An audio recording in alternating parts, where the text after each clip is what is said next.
Samuel has 6 choices of soda to choose from, kind of like a soda dispenser.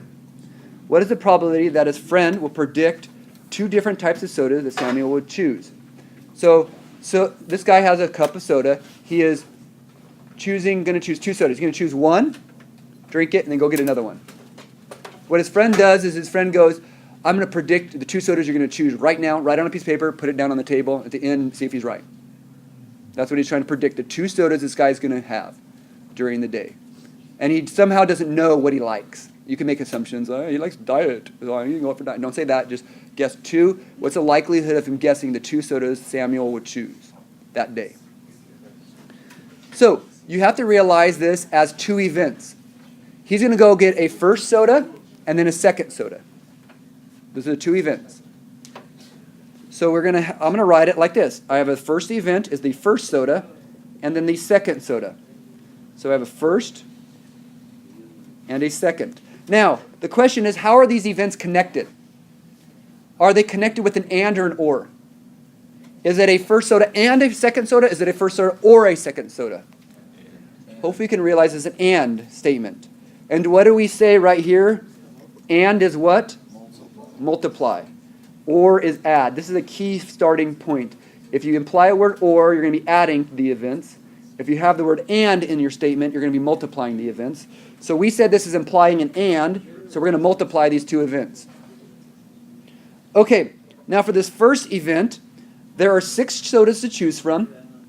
And if I'm choosing both his sodas, are you okay that we have 6 sodas to choose from? So we're out of 6 for the first choice of guessing. The first one you write down. Now, on the first one you wrote down, does it matter which one is chosen first? Could it be either of them?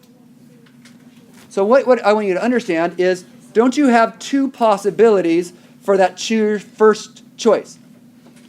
Out of the 6, could you choose either of the 2 he's going to choose?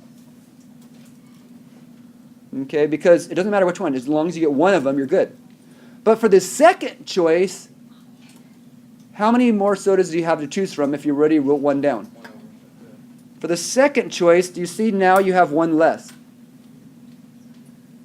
And for the second choice, if I have one less to choose from, but don't you also have to get that second one exactly right now? Because the first one had 2 choices. The second one I have to actually get exactly right. So what's the top number of the second one? 1. So think about that for a second. For the first choice, I can eat either of the 2 out of the 6. For the second one, there's 5 more to choose from, and I got to get that one exactly right. Can you reduce this? Well, you know this is 2/30. Reduce that, what do you get? So you have a 1 in 15 chance of guessing this. So if this guy wrote it on a piece of paper and put it upside down, he has a 1 in 15 chance to guess what his friend was going to get as sodas. Okay, so there are 8 people in a race. What's the probability that Kim is first, Jen is second, and Isabel is third? Hopefully you'll notice here I have 3 events. I have a first place, a second place, and a third place. First, second, and third place. And let's think about, how are they connected? Is it first and second and third, or is it first or second or third? You should realize it's an and implied. It actually says the word and right there. So and, like we said earlier, is multiply, so I know I'm going to multiply these events.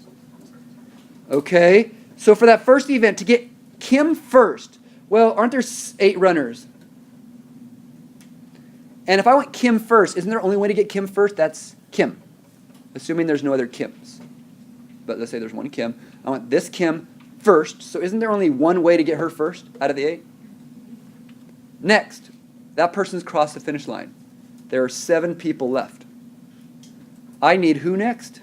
Jen. If there's only one Jen to choose from, don't we have to have her next? And then on third, I have 6 people left, and I have Isabel. I need Isabel, so that's left. So can you multiply straight across? Multiply all the tops, you get 1. And 8 times 7 times 6, is 336. Now, is that very likely? No. Are you going to predict this? Very uncommon, very unlikely you're going to predict that those three in those orders, but could get lucky.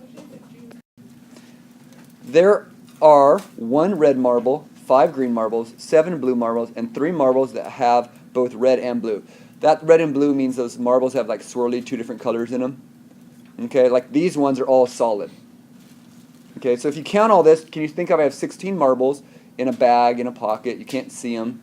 They're all hopefully the same size and you can't tell the difference. What is the probability that you choose a marble that is red or blue? Okay, the key word is or. First time we've had an or so far. Or means add. So, there's different ways of doing this. Let's first do, well, if I have red or blue, can we just add up all the red or blues? So, the probability of red, isn't that 1 out of 16? Isn't that red? Or, okay, add. Okay, now we want blues. Okay, how many are blues? Aren't there 7? Oh, but don't we also have the red blues? Aren't the red and blues also important? And how many are there? So when you add all that up, well, when you add fractions, don't you keep the denominator as long as they're the same? Are they the same? Yeah, they're all 16. So we keep the 16 on the bottom, and don't we just add the tops? So there's the likelihood. You have 11 and 16 chance of pulling something that has red or blue in it. Now, another way of doing this, and the more kind of I would call it mathematical, kind of normal way of doing it, is as follows. This is kind of like a bit more intuitive, but here's the specific way to solve an OR. With an OR, technically, when we said red or blue, we didn't count them all. I counted only red, only blue, and only red and blue. So let's redo this. If we put a line here to separate it, what if I said it has a trace of red in it? How many have a trace of red in it? Even a little bit. Isn't it 4? Isn't the 3 that have both and the 1? Plus, how many have a trace of blue? Any blue at all? 10. Isn't that 3 plus 7? Isn't that 10? Okay. Now, didn't you count the red-blue marbles in both categories? You counted them twice. Are we allowed to count them twice? No, it's called double dipping, like chips and salsa. Don't do that. Okay. So we double dipped. So what we have to do is we have to subtract that double dipped. So how many red blues were counted twice? Do you see how I have to subtract one set of the red blues that are counted in both categories? So once I do that, look at the answer. Don't we have 16 still on the bottom? 4 plus 10 is 14 minus 3. Does that give us the same answer? Yes. Now, this isn't as intuitive. It's not as nice. But this is very important in some context where it forces this thought process. This is nice when you have if the information set up nicely and you can do this, do it. It's easier. But if it's not, you have to understand, you take all the red likelihoods, all the blue likelihoods, subtract the double counted, which I should have put that underneath. This is the red blues, meaning the ones that are in both categories. Because you can't count it twice, and that will give you your final probability, likelihood. Okay, there are 4 Whitney swimmers, 5 Redwood swimmers, 2 Whitney baseball players, 6 Redwood baseball players in a room. What are the probability that you will randomly choose a swimmer given they are from Redwood? The key word here is given. The moment I say given they're from Redwood, Mount Whitney people cease to exist in your mind. So you technically just go, you are worthless, and you are worthless. And now we do a probability with what's left. Okay? Given it's Redwood, that's all we care about. So how many do we have left to choose from Redwood? 5 plus 6. And of those 11, hopefully you see that's 11, how many of those are swimmers? Aren't they 5? There's your answer. Givens are very easy once you understand what's happening. On a given, when I say the word given, I'm saying that's all I care about. Only focus on that. That's your bottom number. So in any fraction, the bottom on a given is all you have. What is the top? What you want from the given. So the top will be what you want from what's given. So it's a fraction. Whenever you hear the word given, that's the bottom. The top is what you want from that.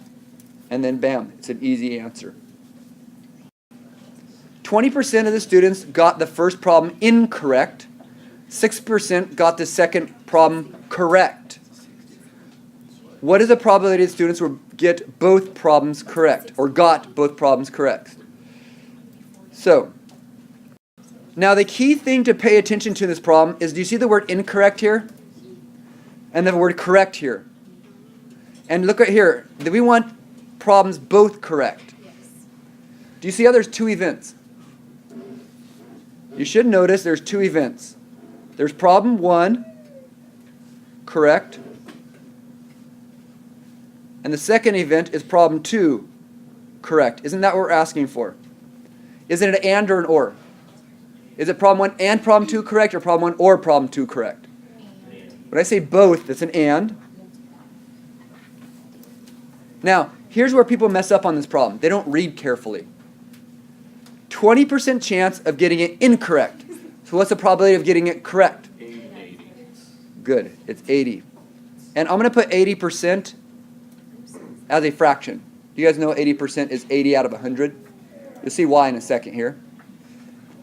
So you have to understand this word incorrect needs to be changed.